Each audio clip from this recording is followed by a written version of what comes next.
ఆ క్రియేషన్ జరుగుతున్నప్పుడే, ఆ 5వ నెలలో, ఆ 4వ నెలలో నీ కండ్లు, నీ యొక్క చేతులు, వేళ్ళు, కాళ్ళు, తల అదంతా కూడా సృష్టింపబడుతున్నప్పుడే నీ స్వరపేటికను కూడా దేవుడు సృష్టించాడు. ఏమనుకున్నాడు తెలుసా?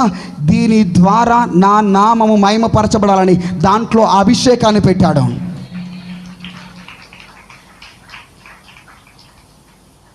దేవుడిచ్చిన తలాంతది, అది నీ అంతటి నీకు వచ్చింది కాదు.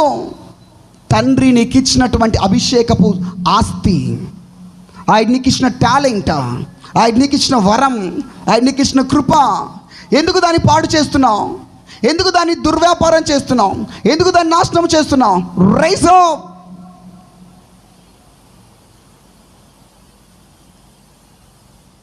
దేవుడిచ్చినటువంటి అభిషేకంతో ఆటలాడకండి.